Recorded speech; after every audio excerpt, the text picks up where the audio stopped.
Uh, yeah, and fucking Lincoln was a douchebag. Anyway, we're live. Okay. MC and Mad talk the Civil War. This is episode 25, Gettysburg, the fourth and final installment of what is now a shit show for all intents and purposes on day 3. Go ahead and set the stage for us. There's several things going on in my shit show. You're just whining about this. I can't believe you're still whining about this, about what's going to happen here, because you know it's going to be bad. Well, my people have been whining about this for over 100 years. Do you expect me to stop now? What do you mean, your people? They're yours? You claim them? Hey, don't you fucking know. I know what you did there. Fuck you, MC. Fuck you. Okay, but okay, no, in all seriousness, yeah. The end of day 2 looks okay for the Confederates. All things considered. At this point, they can still withdraw, but Lee has his panties in a twist, doesn't he? He ain't leaving. At this point in time, he's ready to. He thinks that he gotta go back to his mindset. His mindset is my army will make up for any mistake that I could make. All right, in leadership. All right, we pushed them several times. All right. It looked almost successful. You got to remember, they beat them back through the peach orchard. They beat them back to the wheat field. All right, which is, they could see most of it. The attack on Culp's Hill is still there, and this is something that many people don't they don't understand. All right, is the Culp's Hill, the battle for Culp's Hill hasn't ended yet. All right, it's going to finish up in the morning. All right. Yeah, they hunkered down all night, right? They were pretty much trapped there. Most of the night they hunkered down, and then here, let me share this map here. And since we did miss last week, because YouTube tried to kill you, MC, they were very rude. I was not happy about that. I must admit, I was very annoyed. But so just a refresher to everybody. Jeb Stuart showed up in the middle of the night after day 2. So right. Stuart is now on the field. Yes. Now Stuart has his cavalry on the field. It's clear on the left side. On the right side, the battle for Culp's Hill. This is the start of what it looks like in the morning. All right. You can see they're still kind of here. They haven't completely taken the ridges. The Maryland group is right here, all right, and they've been trying to swing in along this line. And in the morning at 4 a.m., all right, now think about that, 4 a.m. in the morning, the Union launches a counterattack, okay, along these along these lines here. Well, that's just rude. I mean, come on. Let the poor men sleep. Okay, so now these guys are tired. The fight continues.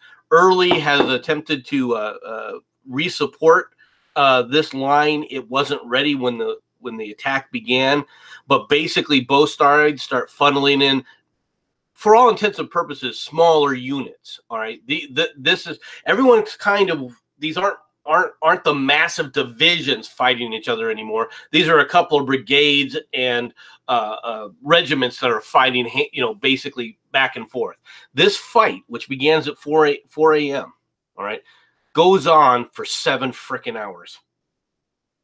All right. Now, I realize it's in the scope of things, in the scale of things, it's very small, but that 7 hours of battle, all right, lasts all the way until 11 in the morning when the rebels or the Confederates are finally pushed off of Culp's Hill completely, and they have to abandon this entire position. Okay, why are they pushed off there? Just because the constant attack for about 7.5 hours? This right here. You got to remember, the Union can bring up more forces very easily, and look at where their cannons are located. They're able to pour in cannon fire, and once they push them out of the redoubts that they initially took, they're in the open and can get slaughtered. It becomes untenable.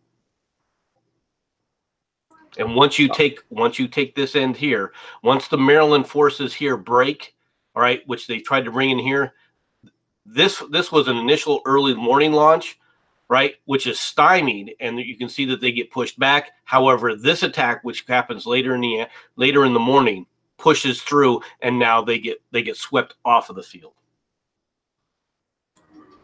Okay, so all right, why exactly isn't Lee attacking in a different position at the same time to try and draw the troops away from here? Stewart's somewhat fresh. I mean, he's been marching all over the place, or riding, I should say, but he hasn't seen battle really. Cavalry, though, is there for raiding and not for. All right, cavalry is very good for scouting. It's very good for doing, hit and run raids where you can move very quickly into a position, attack it, and then retreat. Okay, or attack it and move on.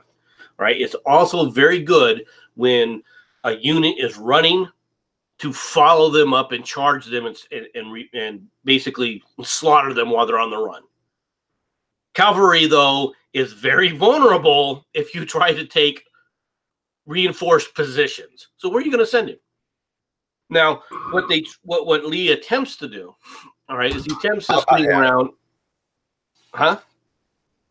Yeah, no, that's what I was going to explain is what Lee attempts to do, and that sends Stewart around as if he's Stonewall Jackson magically, and try and go all the way around the Union force again. This time with cavalry, though, and not infantry. Well, it's not the masses of infantry, for one thing. I mean, you got to remember, they were looking at possibly massed infantry, which you're not dealing with at this point in time.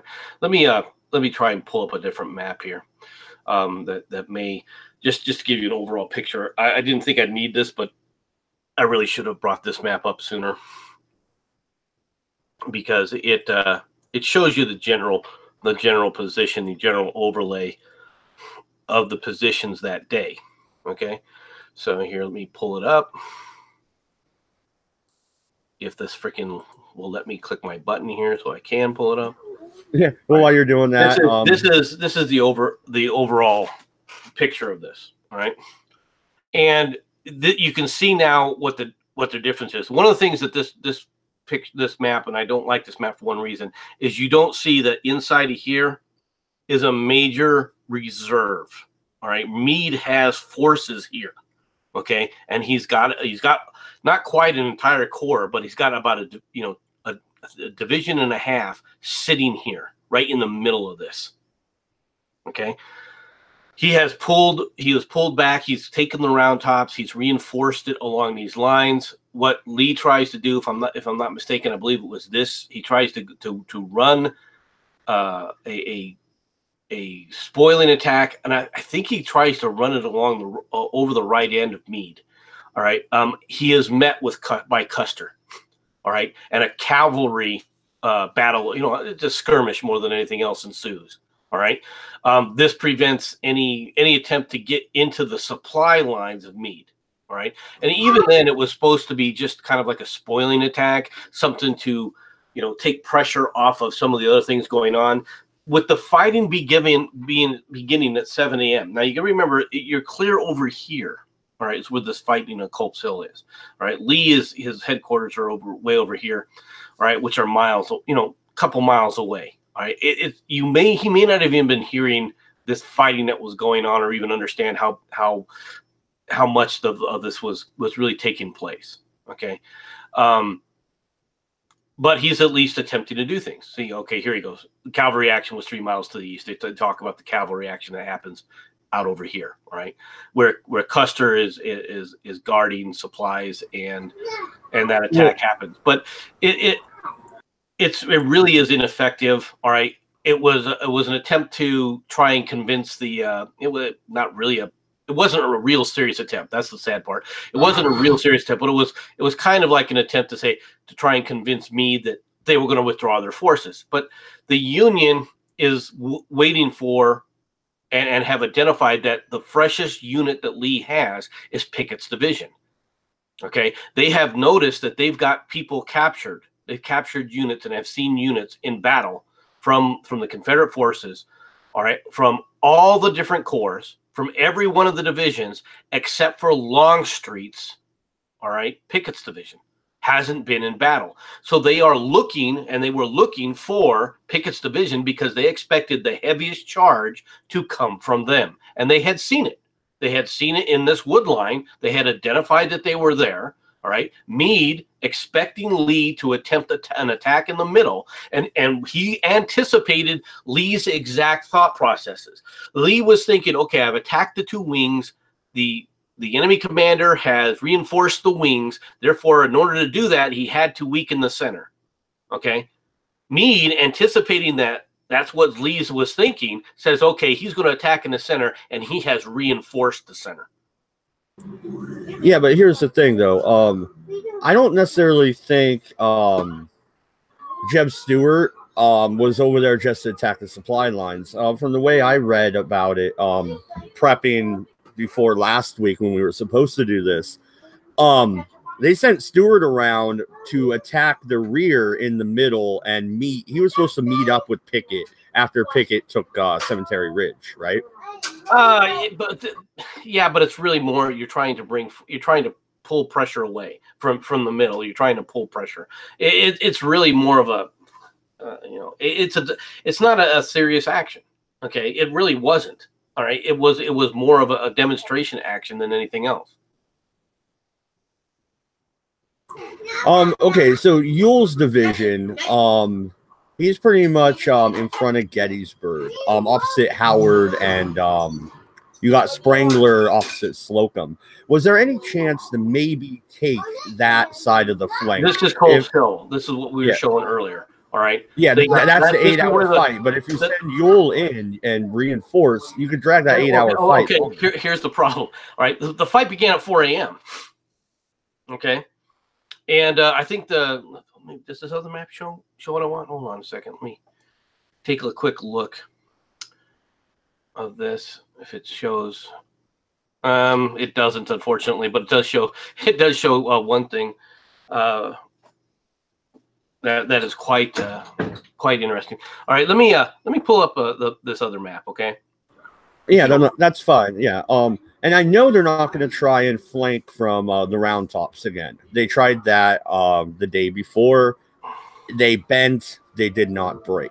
That's why Lee wants to attack the middle. But the middle has to be the strongest part of the line. If you can't take the flanks, how are you going to take the middle, MC?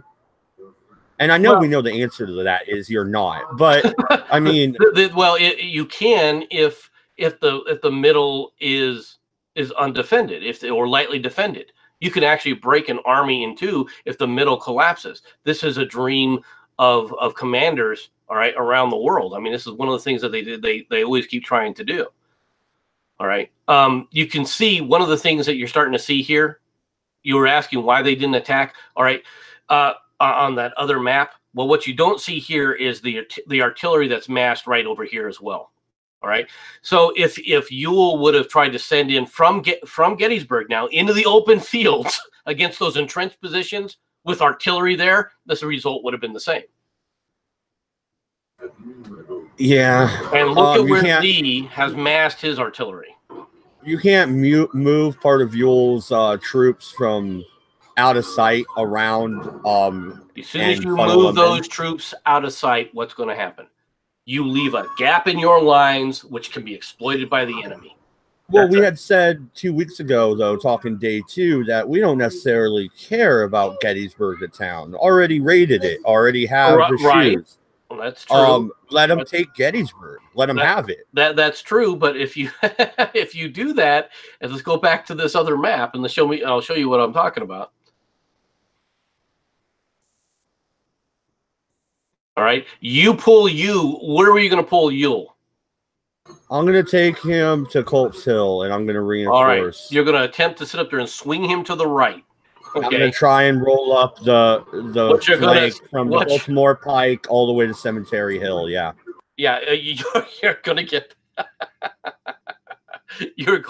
freaking hammered hard, because what's going to happen is you're going to see Ewell pulling out of here. This leaves a gap in this line. All the Union has to do then is sit up there and run troops here as a delaying action. They don't even have to really do anything. They just got to be there as a block as the rest of Howard swings around and crushes this in detail. Then Pickett breaks through. No, he doesn't, because that artillery is what stops. No, it doesn't. It's this artillery along this line that stops Pickett. If Howard moves, then if Howard moves, Howard isn't even air at the Howard Road. isn't even in the battle there. Yeah, but Howard is linking Emmitsburg Road to Let's go back to the map of Pickett's charge. Okay, do not we have to. I'm trying to focus on different parts of the battle here. You're trying to make a fantasy land of somehow Lee could have won this. I know he could have, if only these troops would have been able to pull off a miracle. If it just a miracle would have happened, if you pull this out as this battle takes place, you can see how this comes in. All right, and right here is what you're seeing here is the bloody angle. Right, this is where the bloody angle. Is that where they make the feint towards the oak tree in the middle of the field? Yes, this is where the oak tree is right here. Okay, I know exactly what you're talking about. Yep.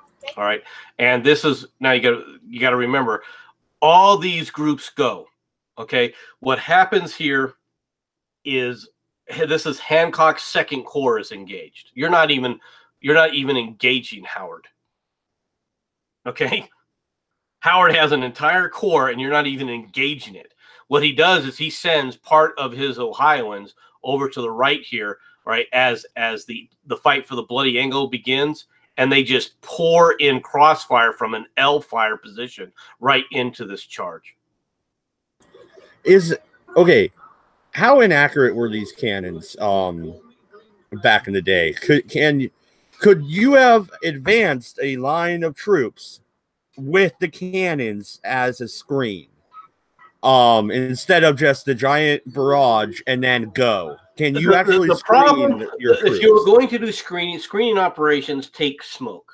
Okay, you would have to have shots. You'd have to use smoke to cover your positions. But nobody's thinking about smoke at this point. No one's thinking about cannon fire with smoke and using smoke as a screen, using smoke screens. They haven't developed, a serious cannon fire to lay down serious smoke balls. You got to remember, it's during the Civil War that they come up with exploding shells. Before that, they're firing iron balls at one another. And sometimes the balls they put chains in them. Sometimes they load forks and spoons in cannons. It's only during the Civil War that they come up with exploding shells, let alone smoke screens where you can hide the movement of your troops. The other problem with a smoke screen, okay, is your troops when they go into the smokes can't see any better than the enemy's troops. It's great if you can put enough smoke to where the enemy can't. It's in the front of the enemy's eyes, and the enemy can't see what's going on. All right. However, if you do it wrong, you end up inhibiting your own troops. Your own troops can't see the trees. They can't see where to go. They can't see what they're doing either. So it depends on how far away that it goes. You got to understand how to use smoke. They just hadn't developed it yet. Technologically, it wasn't possible at that point. Yeah, but how? Okay, well, if it wasn't possible at all, then okay, fine. I was gonna say, so what if they can't see? They muck up that movement anyway, right? They don't even do the right what is it called? Oblique at the oak tree. Oblique? You really do. They did that correctly? I thought. No, they can't. They did that perfectly correctly. Let me go back to that map. All right, I can prove that with just this map here. All right. Let me blow this up a little bit so people can see it. Yeah, while you're doing that, I'll take a look at the chat. What's up, Falcon? How are you doing? Okay. Voice of One. Crakey, this video series is taking longer than the war. Not true, voice. Not true at all. Oz, right. How you doing, man? Jensen, our moderator's in there. Go ahead. All right, right here's the bloody angle, right? Now, who ends up at the bloody angle? Armistead, right? Here's Armistead. Oh, okay. So they did pull off that maneuver correctly. Yeah. Here's Kemper. Here's Kemper.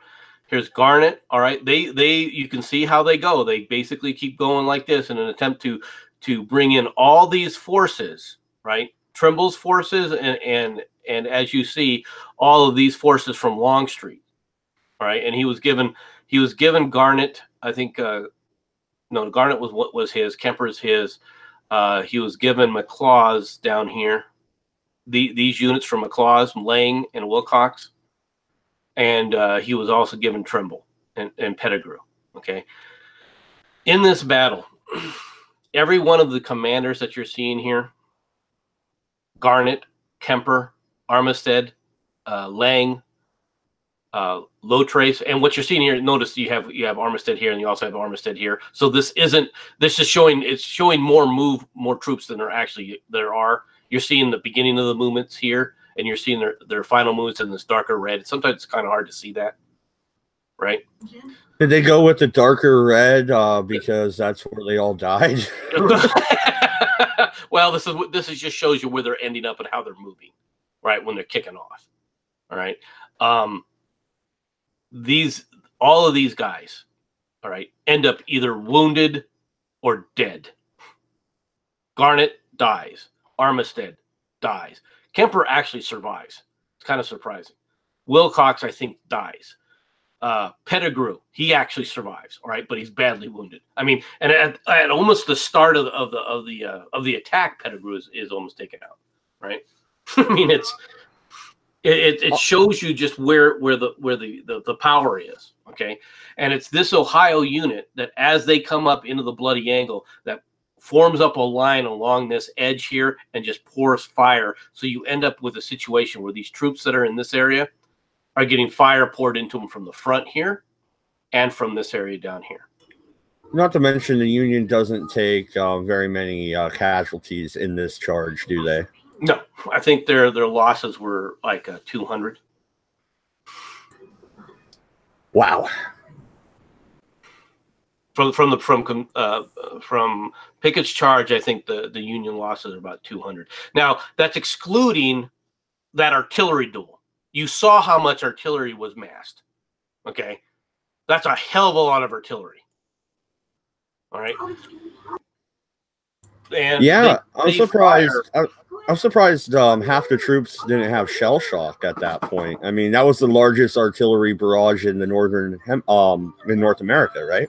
Yes, ever, I think. Yeah, it's the on the North American continent. It's the largest artillery fire that's ever happened. So to date, at least that we know of. Unless the aliens were fighting with the Indians way back in the day, and they were using. I was going to say, yeah, I don't think the Cherokee had much artillery. I think they would have been using it. The thing to remember, like I said, though, is you really don't have exploding shells. You don't have the ground blowing up like you do from the movies. All right, like in World War I, the World War I movies and so forth. You see people getting blown up into the air and stuff is flying around. And everything that wasn't happening because they didn't have the explosive shells. You know, they didn't have contact shells. The artillery, artillery hasn't gotten to that point yet. All right, it's going to get there. It's getting better. All throughout the Civil War, artillery technology, it dramatically improves. It is at the end of the Civil War where you have breech loading cannons developed. But it's toward the end of the Civil War when they finally come out, and of course they only come out for the Union. Right, but breech loading cannons were a massive change and a great improvement. Okay, you now have rifled artillery pieces. The South, of course, preferred smoothbore. There's advantages to smoothbore cannons, by the way, but the rifled cannons at that time could fire further and were a lot more accurate when you're doing pinpoint kind of bombardments against fortified positions, which is what the Union ends up using, like at Petersburg and so forth. All right. So we're not at the stage where you can just, you go, well, why weren't people, shell shocked? Well, because the shells are coming in like, they're coming in whistling, not like kaboom. They're coming in going bloop, right? And they push up dirt and stuff, but it's not the massive explosions. That's one thing that they kind of got wrong in you know, in the movie where they show the one caisson blowing up and the horse and everything flying in the air. You didn't have really that unless it hit like a powder magazine and the powder magazine exploded. For the most part, it was just an iron ball flying through and smashing through, wood and trees and stuff, right? But you have bullets doing that. I mean, it's no different. Okay, so Pickett's charge happens around 2 o'clock in the afternoon, right? Right. The battle doesn't end after Pickett's charge. Okay, the battle, all the heavy fighting is over. All right, as Pickett's charge happens, as the Confederates retreat, all right, a call comes out from the line from Hancock's lines. All right, now Hancock wasn't leading it because Hancock, which was the Second Corps commander, has been wounded. They start shouting from the Union lines, Fredericksburg. All right, as a reminder of what happened to them at Fredericksburg. Right, some of these troops, especially the 2nd Maine, were part of that attempt at the wall in Fredericksburg where they got slaughtered. Okay, so you hear this cheer go up from the Union, and it is so loud it carries that entire mile all the way to Lee, because Lee is a mile behind the lines and can hear them shouting Fredericksburg. Yeah, I'm sure that wasn't his finest moment. Well, I mean, it was a watershed moment in that I think that it's at that point that Lee realizes, okay, this is over. We need to stop and we need to reconsolidate. Now, Lee at this point is waiting. Okay, we can't go on the offensive anymore, right? The material and the supplies that they have, they can't go into an offensive type of operation. They dig in, all right, and they start to consolidate, and they say, okay, are we going to continue the next day? All the next day, nothing is happening. At about midday, both the Confederates and the Union begin to send out their parties to pick up the dead. And then the day after, Lee begins his retreat. And let's talk about Lee's retreat. He's not harassed very much at all on this movement out of Pennsylvania, is he? He gets followed a little bit, but they don't. They stay on the Union. All right, you gotta know something about Meade. Meade realizes that Lee's force is retreating, but he's got concerns. His biggest concern is to make sure that his force is a blocking force in case they try to make a swing movement around to attempt to bypass him and try and attack Washington. Okay, in a desperate effort. So he's marching very slowly behind him. He does send a couple of small feeler units, basically, to do a quick hit and run with some of his cavalry to see whether or not he can take an opportunity to split Lee's military, or at least split off some of his trailing units that are performing a rear guard action. But Lee basically just continues his orderly retreat out of Pennsylvania, out of Maryland, and back across into Virginia. At which point, Meade sends a telegram to Lincoln saying, "We have repulsed the invaders out of our territory." And Lincoln reads the telegraph, slams his fist down on the frickin' desk, going, "When are my generals going to realize all the United States? This is all the United States. All right, not just our territory and their territory." And he begins looking for a replacement for Meade. Yeah, that's kind of messed up, though. Hey, good job. You whipped Lee. Finally, someone whips Lee. By the way, you're fired. Well, but he never does fire. He for the rest of the time, Meade serves as the commander of the Army of the Potomac for the rest of the war. Okay, so Lee gets back into Virginia. He doesn't hightail it back to Richmond. Where's he set up? He sets up. He needs to go back. Many of his forces actually do go to Richmond.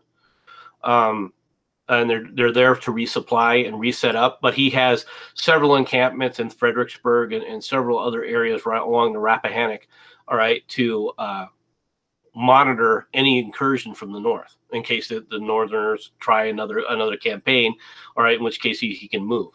It is because he is sending these forces actually there, all right, that gives the South the opportunity to shift Longstreet's corps south for the upcoming campaign against Chattanooga, and actually the ends up in the Battle of Chickamauga.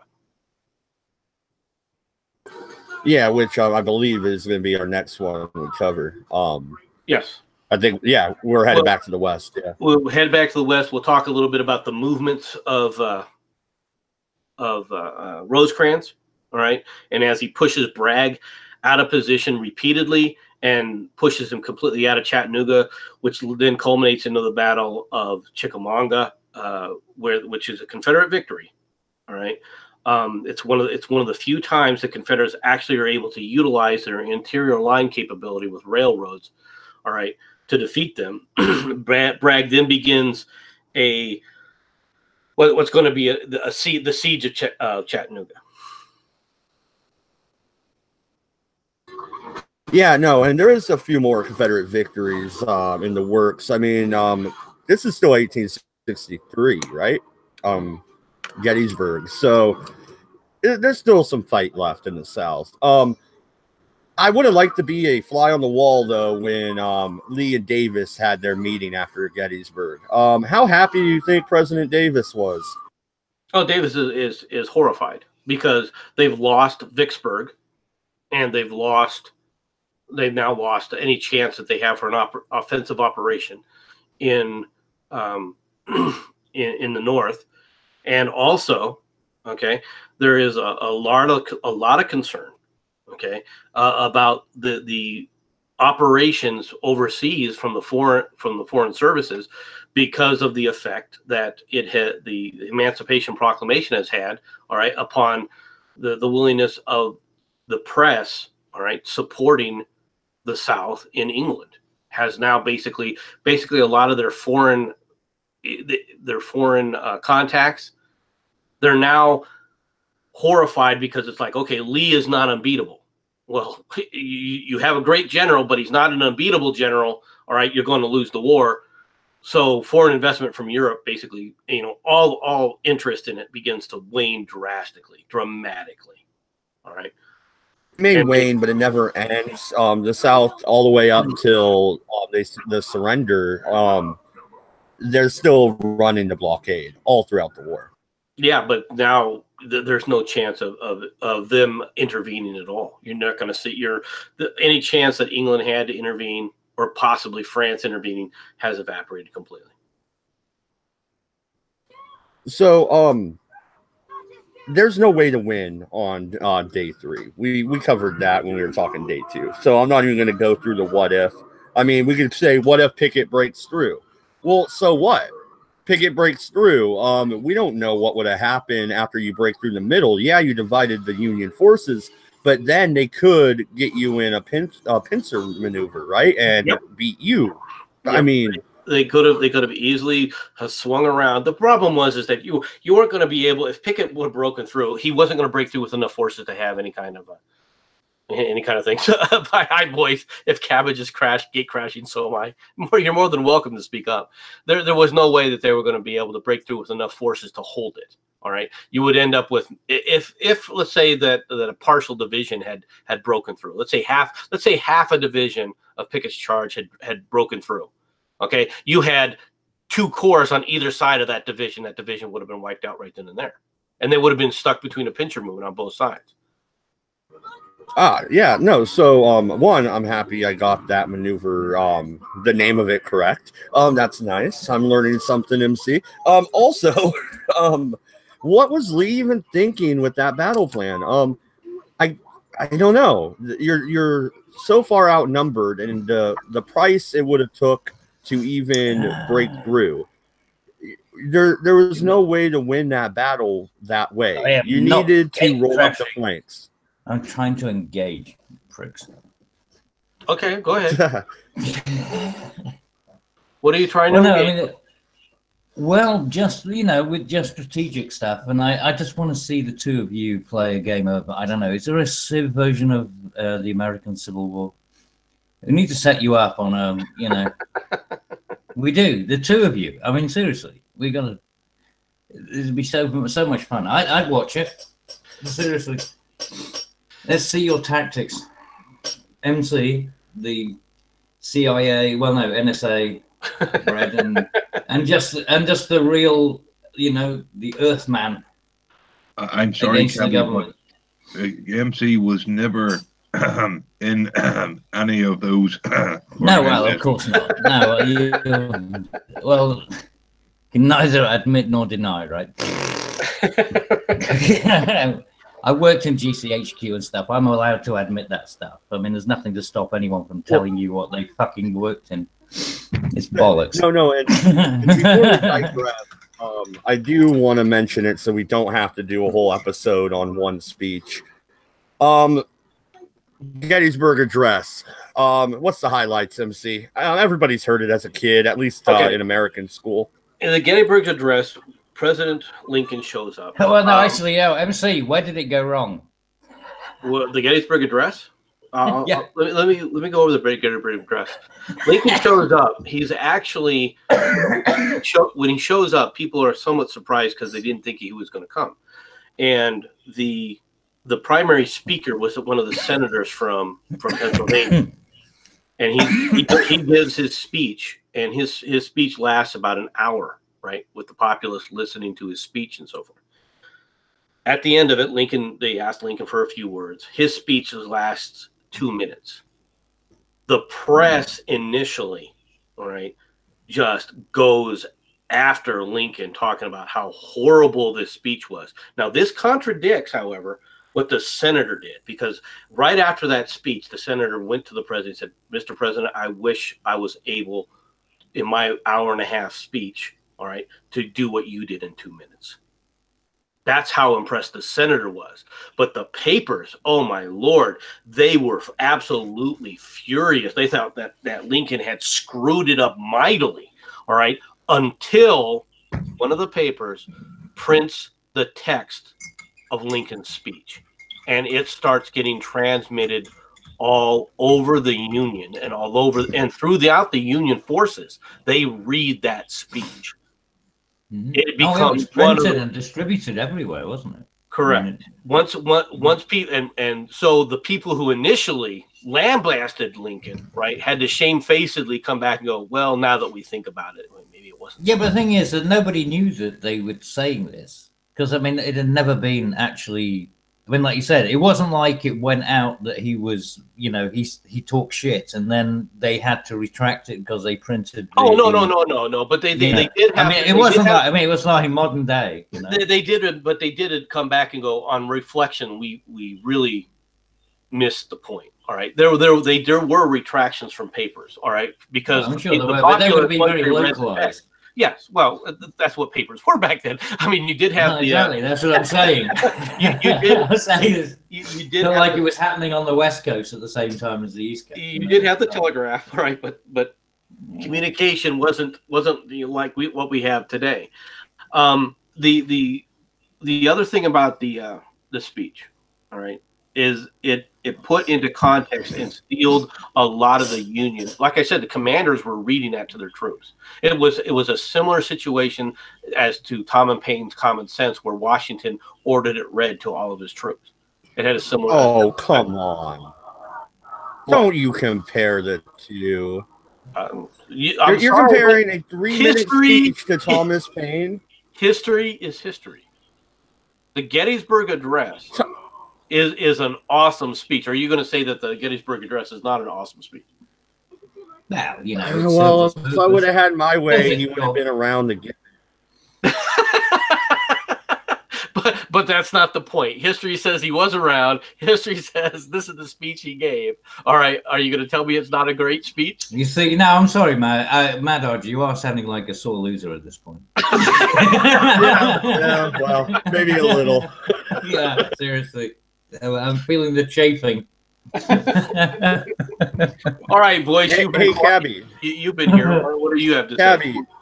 Yo. Hello, madam. Okay. Okay, Yeah, Cabby. How do you feel about the 100 Years' War, or is that a touchy subject? Oh God, no! I mean, it was an exciting period of time, and yeah, very interesting. That's what I mean. By comparison, I mean yours does, whittle into insignificance by comparison. Oh, give me All a right, break. boys. All right, boys. Let's hear you. You gotta have something to say about this. How about the potato wars? I'm actually reading the Gettysburg Address. Boy, people were long-winded back then. They weren't. Hey, but so was Churchill, mate. Don't forget. Churchill was the same thing. That speech was only 2 minutes. I'm sorry, but it's not exactly rousing, is it? It's not meant to be rousing. It should be right. Let's get in and kill the last of the fuckers. Yeah, well, it's not packaged. It's not.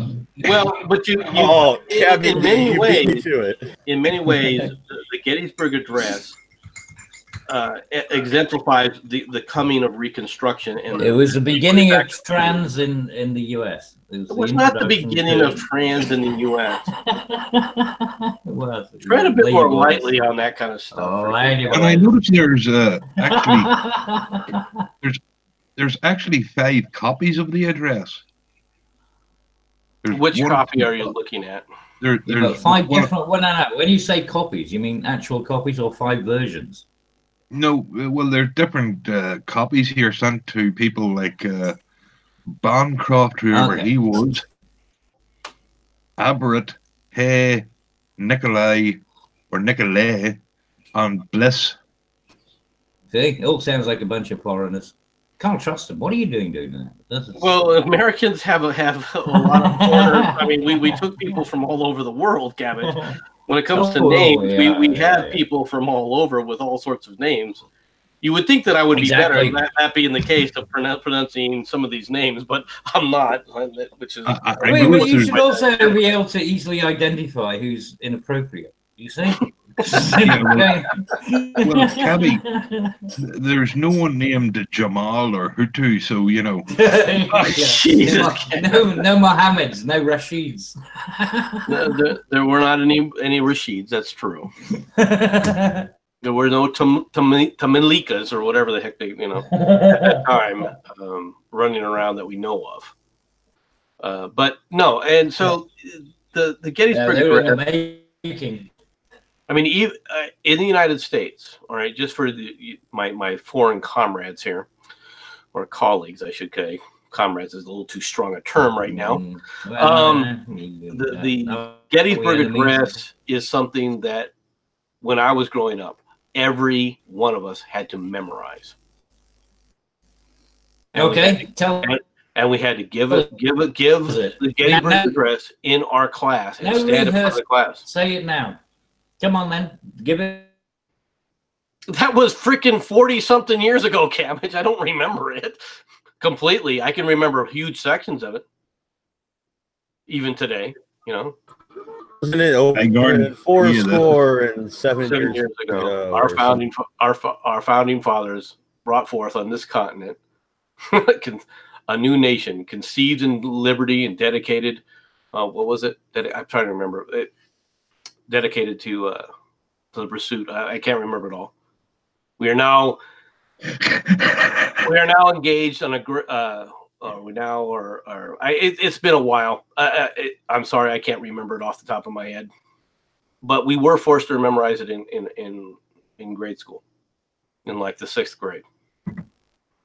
Okay, for all the foreigners like me listening in, 407 years ago. A score is 13, isn't it? No, score is 20. Oh, well, that's not good. So 87 years ago, our fathers brought forth on this continent a bunch of slaves, and they rebelled, and we should have killed them. It figures the freaking British would come up and try and screw around with the Gettysburg Address. And then they wonder why we always seem to be late to come out and save their ass. No, hang on. You only did it once, Is that and what it- again, you had to get paid to show up, so be quiet. Now, four You're, score and you're 7 be years glad ago, we were willing to ship you shit. Now, granted, I mean, you were only watching out for yourselves because you knew if we failed, you'd been next. Anyway, 4 score and 7 years ago, our fathers brought forth on this continent a new nation conceived in liberty. Actually, that's not true because it was the Puritans who came to America and they didn't want liberty, so that's a lie. I hate to tell you that, but the Puritans, when they came over, were only one part of the group of people that came over, and they came over in 1618 or 1613 or something like that. All right, and landed on Plymouth Rock. That wasn't 4 score and 7 years ago. He wasn't talking about colony in Who Virginia. is he talking about then? The Dutch? No, he's talking about the founding fathers of our nation, which were the revolutionaries, Franklin and John Hancock, George Washington. Yeah, but Thomas if I'm not Jefferson. mistaken, That's who all he's those referring people to. didn't come to America, they were born there. They said they brought forth upon this continent. They're Well, he talking should have about learned. the Well, nation. that's one thing that he should have done when the British was there. So I don't know how much longer we're going to last. That's one thing he should have done when the Brits were there. Was Abraham Lincoln should have learned how to speak fucking English. Now, what do you mean with the British? Were the British weren't there at that time, unless you're talking about the Canadians. And to be honest, the Canadians speak English worse than we do. At least yeah, but they're French. That's why. Well, Canada was a French and English province. You're the ones who accepted the French speakers into your bosom, so to speak. Yeah, and we should have killed them at the start. Anyway, now we are engaged in a great civil war, testing whether that nation or any nation so conceived and so dedicated to killing each other can long endure. Don't editorialize. Don't editorialize the speech. Hang on, MC. Do you see what's happening in Chicago and the gangs of LA? Do not editorialize the speech. Right, fair enough. Shut up. We are met on a great battlefield of that war. We have come to dedicate a portion of that field as a resting place for those who here give their lives. Oh, so they were just too lazy to actually lift the bodies and take them to be buried. They just buried them in the field. Oh, that's nice.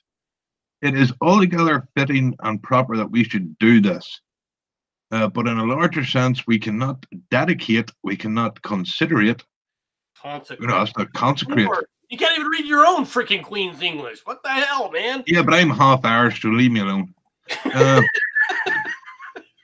We cannot hollow this ground. The brave men, living and dead, well, I'm sorry, but if they're dead, they're not exactly brave anymore, who struggled here have consecrated it with blood and flesh. In fact, he must have been a cannibal.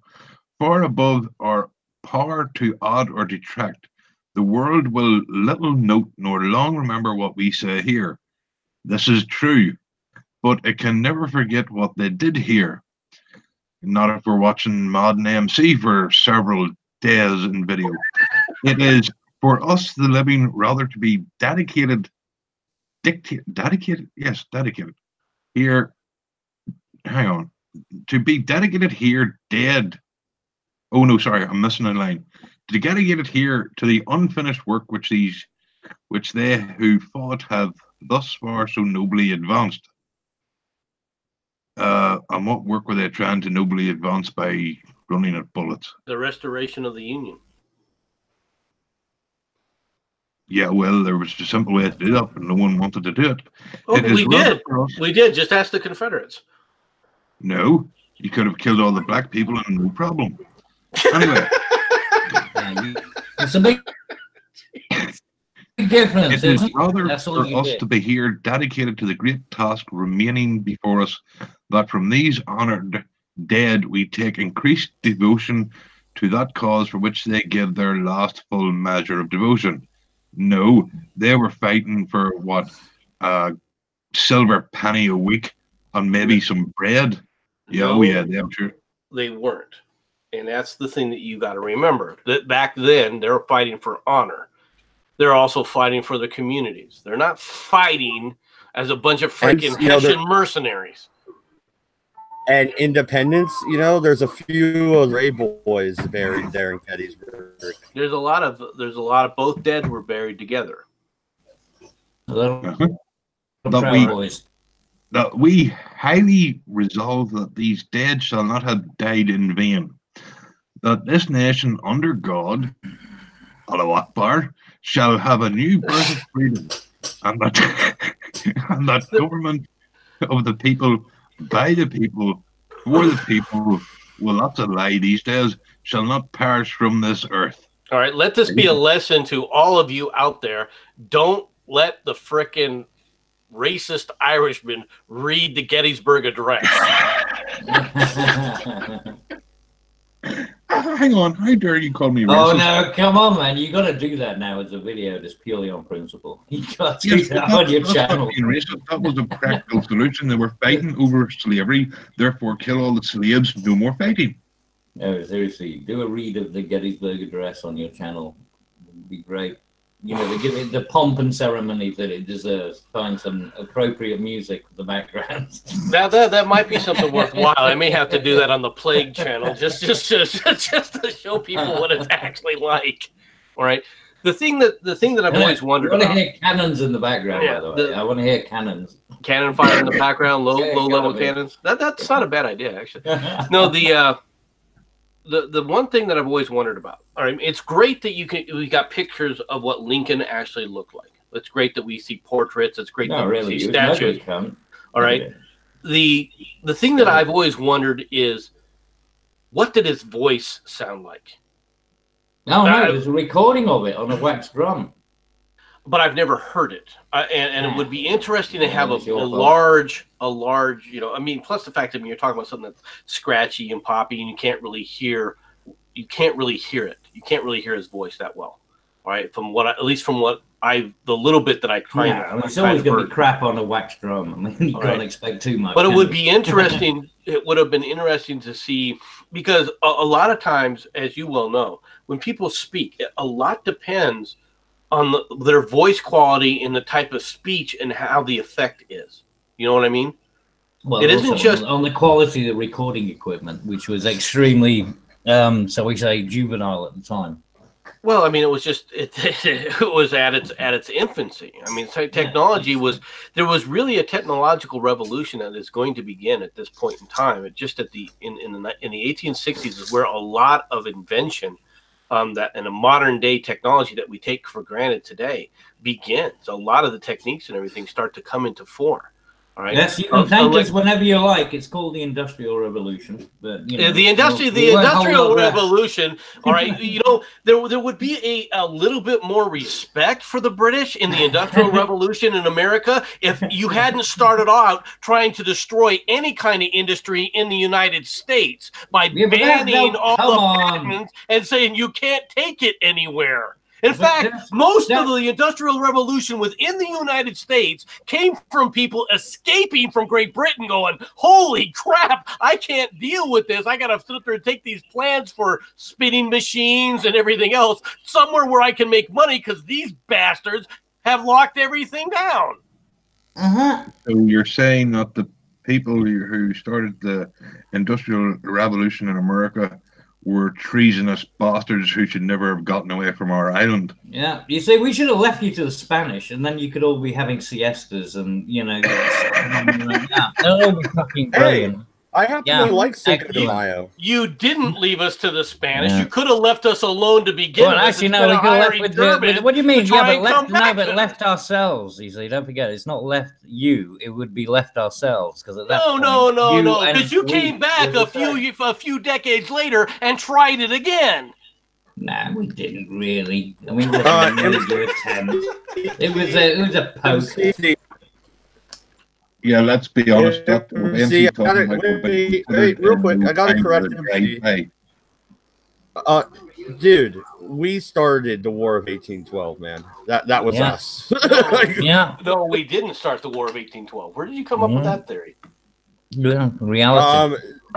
What do you mean reality? They were boarding our ships to make sure we weren't fucking smuggling shit to the French, and we were like, fuck off, and we declared war. No, they were boarding our ships in the effort to say, where are our people? Oh, you speak English. Congratulations. You're now in the British Navy. Oh, they did that too. You're right. Yeah, well, there's nothing. Look, Shanghaiing was just part of the day. That was just what happened. It was just, you know, it was a risk. What they call it? You were impressed in the service, like it's impressive. No, Shanghai.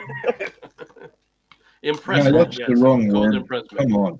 No one was shanghaied. They were asked politely to join, and everybody surprisingly said yes. Yeah, they were politely asked at gunpoint, put in chains, and dragged to the other ship.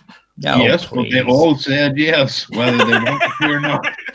They were unconscious, half of them, because they got hit over the top of the head.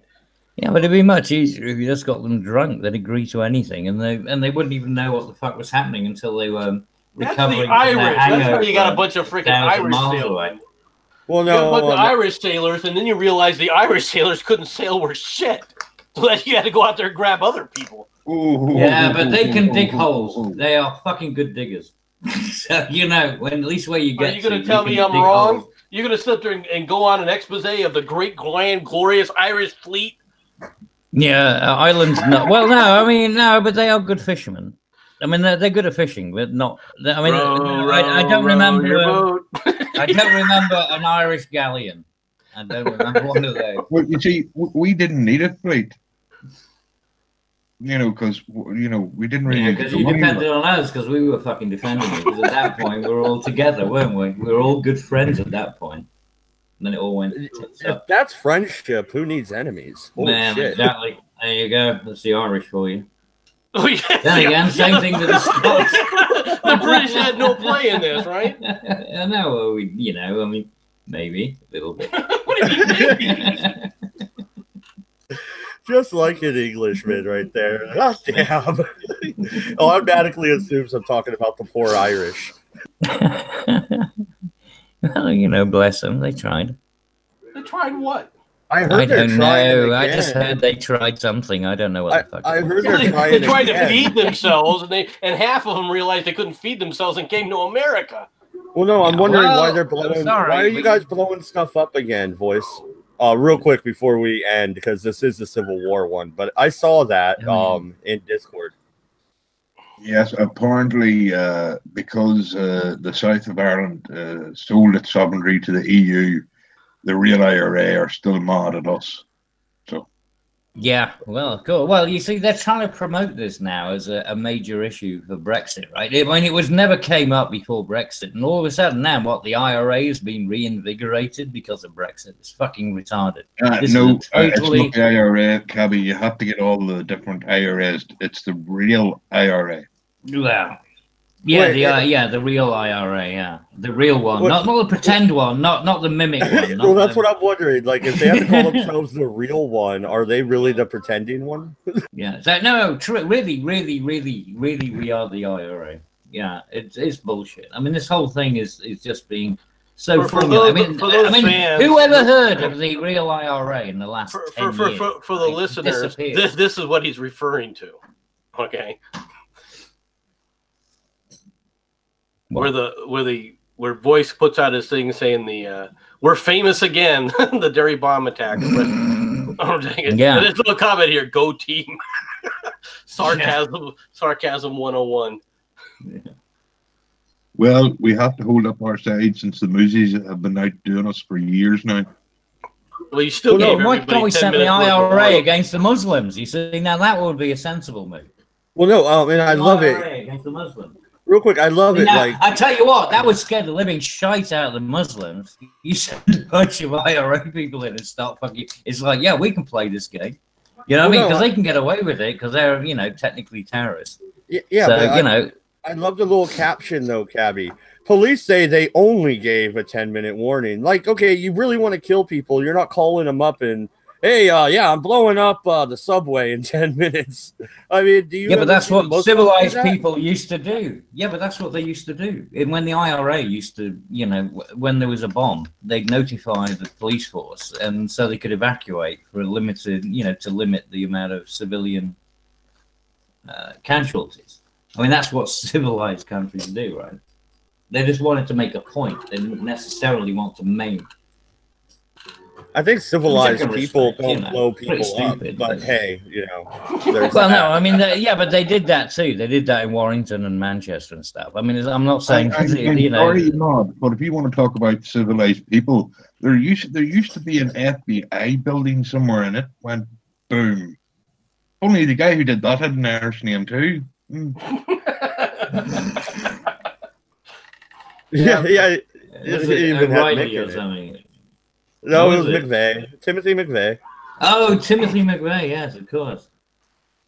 Yeah, he was probably pissed. You know, I mean, come on. You can't hold him accountable when they've had a few beers. At least he was attacking a government building, unlike what a lot of other people attack. He didn't know what he was attacking. He probably thought it was a moose. Yeah. Is this my ex-girlfriend's house? I'm going out there to attack a moose with a freaking rental van and a you know, an ammonium nitrate bomb. Yeah. Hey, no, it was a lot of whiskey. You saw a big moose. Boy, they're elusive creatures. We've got to go after them with freaking 2,000-pound bombs and shit. Okay. All right. There you go. Well, like, maybe he had the DT. You know, the Great Moose Trail that travels through freaking Oklahoma. They're just roaming everywhere. These are some freaking tough moose. On that note, before we digress too far on the Civil War episode here, we're gonna be back next week. You said you'll be back from your trip by Sunday. Yep. Yes. All right. So and back to the Western Theater, and Hey, are you shitting me? This thing is continuing. Does it ever end? Oh yeah. Oh, we're only in 1863, my friend. We still got some trucking to do. Thank you, everybody, for watching. Don't worry. You'll be, even if you live another 10 years, you'll still be dead before this series is. I'm telling you. And they only lasted like what? I mean, a blink of an eye. The thing is what you're going to start seeing. The war begins to change dramatically, and when you're getting now toward the end of it, where there's not as many quote unquote battles, and the reason for that is because battles are beginning to take on the aspects that will be quite prominent in World War I, with the stationary trenches and everything else, the cannons and entrenchments, the Somme style. As Mad Dog tries to get out his last and final words. No, I think he was sneezing or something, wasn't he? Yeah. No, Picket, form up your line and attack. We're out of here. Damn, Gettysburg was a bitch. Fuck off, Pennsylvania. Have a good one, everybody. See you next week, and also tomorrow. We'll be back for the red eye. I think tomorrow's MLK Jr. Day, so we might discuss Martin Luther King Jr. a little bit. Good night, everybody. Hey. The views expressed by the panel are not necessarily the views of Mad Dog Productions. Good night.